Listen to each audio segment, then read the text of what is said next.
Εδώ και αρκετό καιρό, Έλενα, έχεις επισημάνει ένα φαινόμενο το οποίο δεν είναι του τελευταίου διαστήματος. Είναι ένα φαινόμενο που το βλέπουμε στα χρόνια της κρίσης. Και ένα θέμα που έχουμε ασχοληθεί πολλάκις εδώ στον Αθήνα 984, με έρευνες, με αφιερώματα. Λοιπόν, τι λένε τα στοιχεία αυτή τη στιγμή για τα εγκαταλελειμμένα βρέφη? Περισσότερα από 50 παιδιά πρώτα απ' όλα ζουν σε νοσοκομεία του Λεκανοπεδίου Αττικής, και αυτό επειδή οι μητέρες τους δεν είναι σε θέση να τα φροντίσουν, επειδή ζουν σε συνθήκες που δεν είναι κατάλληλες για να μεγαλώσει ένα παιδί. Και όχι μόνο. Ναι. Κάποιες φορές επειδή απλώς τα θεωρούν ανεπιθύμητα, ειδικά σε αυτήν την κατηγορία υπάρχουν παιδιά που βρίσκονται στα ιδρύματα εδώ και χρόνια. Υπάρχει μέσα στο 2015 ένας αριθμός παιδιών που γεννήθηκαν και έμειναν στα μεευτήρια ακόμα και 12 μήνες πριν καταλήξουν τελικά σύμφωνα με τις διαδικασίες σε κάποιο ίδρυμα. Και μιλάμε ότι αυτά τα παιδιά μένουν στο νοσοκομείο, πριν φύγουν από το νοσοκομείο μένουν εκεί, ζουν εκεί 24 ώρες το 24ωρο, με ότι αυτό συνεπάγεται, ζουν κάτω από το τεχνητό φως των θαλάμων, των νεογνών. Δεν ξέρουν τι σημαίνει ήλιος, δεν ξέρουν τι σημαίνει σκοτάδι. Δεν ξέρουν τι σημαίνει οικογένεια. Αυτό είναι το χειρότερο από όλο, ότι δεν μπορούν να έχουν τη φροντίδα που χρειάζεται ένα παιδί που ζει με οικογένεια, γιατί πρέπει να μοιραστούν συνήθως με την ίδια ΜΕΑ, με άλλα 20, ακόμα 30 παιδιά την ίδια φροντίδα. Μεγάλες ανάγκες αυτών των παιδιών. Και υπάρχουν μεγάλες ανάγκες και στις υποδομές που θα πρέπει να υπάρχουν για να φιλοξενήσουν αυτά τα παιδιά, και μετά, αφού φύγουν από τα μεευτήρια μεγαλώνοντας. Έχουμε μια σχετική πρωτοβουλία που αναλαμβάνει η Περιφέρεια Αττικής, και στην άλλη άκρη της τηλεφωνικής μας γραμμής είναι η κυρία Κατερίνα Θανοπούλου, είναι αντιπεριφερειάρχης κοινωνικής πολιτικής στην Περιφέρεια Αττικής. Για να τα δούμε αναλυτικότερα. Καλή σας ημέρα, κυρία Θανοπούλου. Την καλημέρα μου σε εσάς. Ευχαριστώ θερμά τον 984, κύριε Λαβράνο, κυρία Μπρέγιανη. Να είστε καλά, κυρία Θανοπούλου, για την άμεση ανταπόκριση στην πρόσκλησή μας για αυτό το τόσο ευαίσθητο θέμα. Όντως. Λοιπόν, να ξεκινήσουμε από τα δεδομένα που υπάρχουν αυτή τη στιγμή. Τι στοιχεία έχετε εσείς? Κοιτάξτε, πρώτα να πούμε ότι είναι ένα χρόνιο ζήτημα, το αναφέρατε κι εσείς. Δεν είναι μόνο τα μωρά, τα νεογνά, τα οποία παραμένουν πολύ περισσότερο από το δέον στα νοσοκομεία, στο Έλενα, στο Αλεξάνδρα. Είναι το συνολικό θέμα που αφορά την απουσία θεσμικού πλαισίου. Θα πρέπει το υπάρχον θεσμικό πλαίσιο, αρκεί να σας πω ότι είναι ένας νόμος, ο νόμος 2447 του 89, και ένα προεδρικό διάταγμα σε εφαρμογή του νόμου που αφορά τις ανάδοχες οικογένειες, το προεδρικό διάταγμα του 2009, το 86, το οποίο καθορίζει την εποπτεία, τις παροχές, τις διευκολύνσεις κλπ. Κάποια επιμέρους ζητήματα. Η περιφέρεια πού εμπλέκεται, κυρία Θανοπούλου? Η περιφέρεια μέσω των κοινωνικών υπηρεσιών της και μέσω του Κέντρου Κοινωνικής Πρόνοιας είναι αρμόδια σε ό,τι αφορά, όχι μόνο αυτή, αλλά είναι αρμόδια σε ό,τι αφορά τις ανάδοχες οικογένειες, να τηρεί μητρό ανάδοχων οικογενειών, και ουσιαστικά τα στοιχεία αυτά να κάνει καταρτήσεις, όσο ορίζουν αυτοί οι νόμοι και τα προεδρικά διατάγματα που σας είπα, και να τηρείται το Εθνικό Μητρό Ανάδοχων Οικογενειών από το Εθνικό Κέντρο Κοινωνικής Αλληλεγγύης, που είναι και ο καθήλυν αρμόδιος εθνικός φορέας, να το πω. Να πούμε ότι επειδή υπήρξαν χθες και στοιχεία σε σχέση με την γονιμότητα, 1 στα 5 ζευγάρια δεν μπορεί να κάνει παιδιά, και τα τελευταία χρόνια υπάρχει ένα πιο αυξημένο ενδιαφέρον σε σχέση με τις δυνατότητες που παρέχονται, δεν παρέχονται τόσο εύκολα τέλος πάντων για την αναδοχή και την υιοθεσία παιδιών. Εσείς λέτε λοιπόν ότι χρειάζεται ένας εξυγχρονισμός της νομοθεσίας. Είναι απαραίτητο. Είναι απαραίτητο να υπάρξει άμεση αλλαγή. Πιστεύω ότι είναι στα πρώτα μέτρα τα οποία σκέφτεται τώρα να εφαρμόσει η κυβέρνηση. Υπάρχει τεράστια καθυστέρηση, το πρόβλημα διωγγώνεται. Χρειάζεται οπωσδήποτε να υπάρξει ένας εθνικός συντονιστικός φορέας.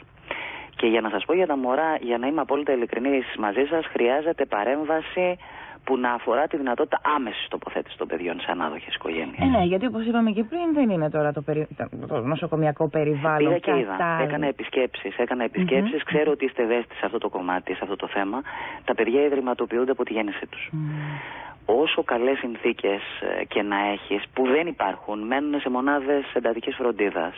Δηλαδή θέλουν και συγχαρητήρια κάποιες νοσηλεύτριες ή το προσωπικό που υπάρχει εκεί, που κάνουν ό,τι είναι δυνατόν, αλλά δεν μπορούν να κάνουν κάτι παραπάνω.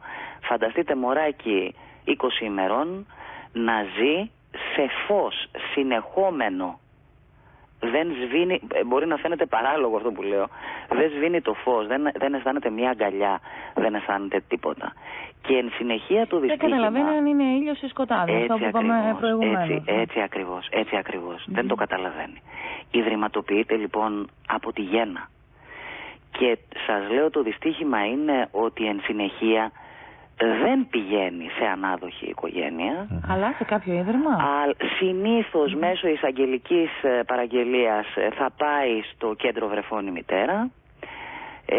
Επίσης και εδώ υπάρχει θέμα στο ότι υπάρχει τεράστια καθυστέρηση. Είναι χρονοβόρα διαδικασία. Για να μπορέσει είτε να πάει σε ανάδοχη οικογένεια, είναι το διάστημα πιο μικρό εκεί, είτε να πάει σε τεκνοθεσία, να το πούμε ότι είναι παιδοθεσία, όχι υιοθεσία, έτσι. Ας το πούμε και αυτό είναι δευτερεύον, αλλά καμιά φορά και σημαντικό. Ή να καταλήξει σε κάποιο ίδρυμα που και εδώ οι δομές παιδικής προστασίας, αν στοχεύσουμε στη λεγόμενη αποϊδρυματοποίηση, χρειάζεται επίσης ένα πλαίσιο και για αυτά, για αυτές τις δομές. Πάντως η περιφέρεια από την πλευρά της αυτή τη στιγμή... Ελπίζω να είναι λίγο σύνθετα, είναι πολύ δύσκολο το θέμα, δεν είναι εύκολο το θέμα. Προσπαθώ να δώσω μια εικόνα, έτσι. Βεβαίως είναι σύνθετο, γιατί υπάρχουν οι ανάγκες για τις δομές, αλλά υπάρχει και η ανάγκη, όπως είπατε, από ιδρυματοποίησης. Βέβαια. Και αυτές οι αγκυλώσεις που υπάρχουν μεταξύ των υπηρεσιών σε αυτό το θέμα. Θα πρέπει πρωτίστως να δούμε το παιδί, τις ανάγκες του παιδιού. Λοιπόν, η περιφέρεια φαίνεται ότι έχει έναν σχεδιασμό αναφορικά με την ενίσχυση, επιχορήγηση των προνοιακών ιδρυμάτων. Από την άλλη, σκέφτεστε εσείς να προχωρήσετε στην δημιουργία κάποιου φορέα, κάποιες νέες δομής? Όχι. Δεν είναι στις αρμοδιότητες της περιφέρειας να κάνει δομή.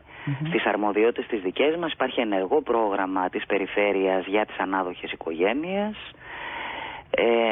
Έχει γίνει κατάρτιση και ζητούμε από οικογένειες, γιατί υπάρχουν και φοβίες, υπάρχουν αγκυλώσεις.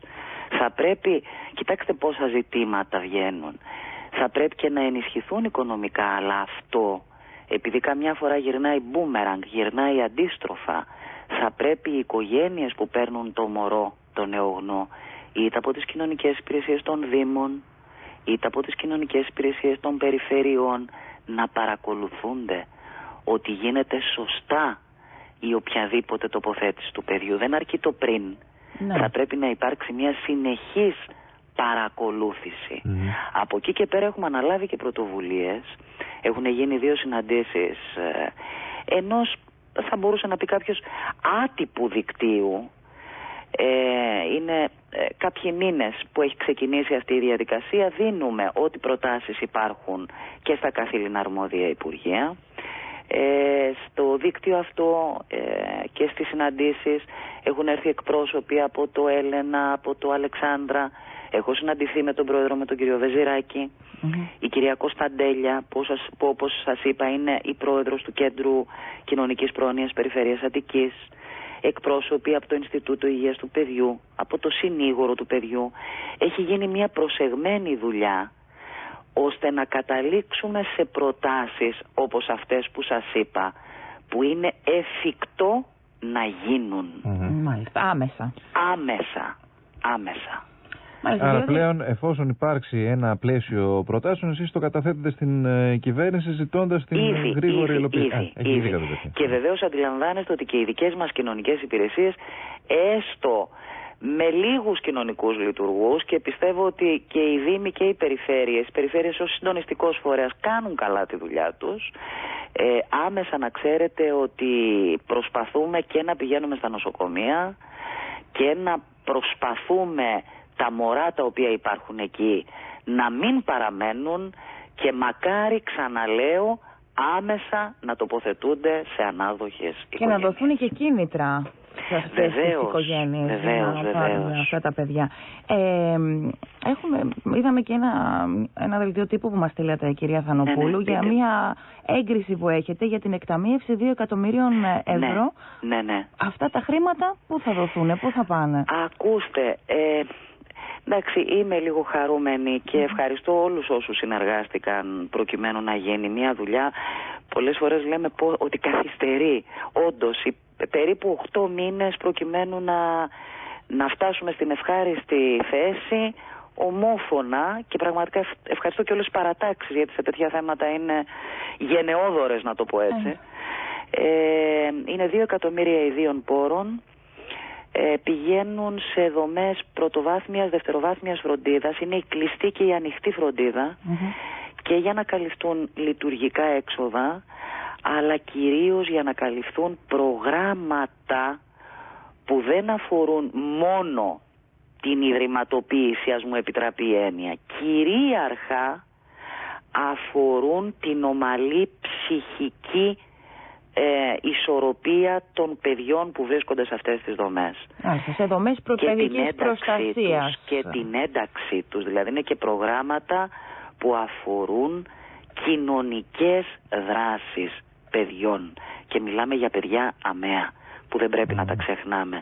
Γιατί ίσως αυτά έχουν και το μεγαλύτερο πρόβλημα, είτε στις αναδοχές είτε στις τεκνοθεσίες. Είναι αυτό που λέγαμε, η κατηγορία των παιδιών που οι γονείς δεν τα αφήνουν επειδή έχουν δυσκολίες οικονομικές, αλλά από επιλογή. Και αυτό είναι το ακόμα πιο άσχημο.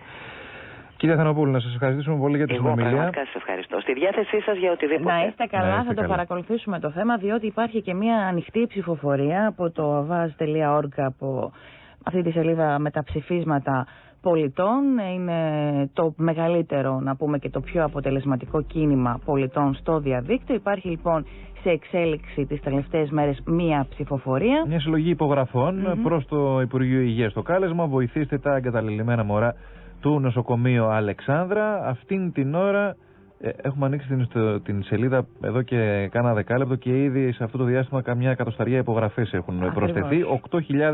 8.120 αυτήν την ώρα οι υπογραφές που έχουν συγκεντρωθεί. Το θέμα λοιπόν είναι: βοηθήστε τα εγκαταλελειμμένα μωρά του νοσοκομείου.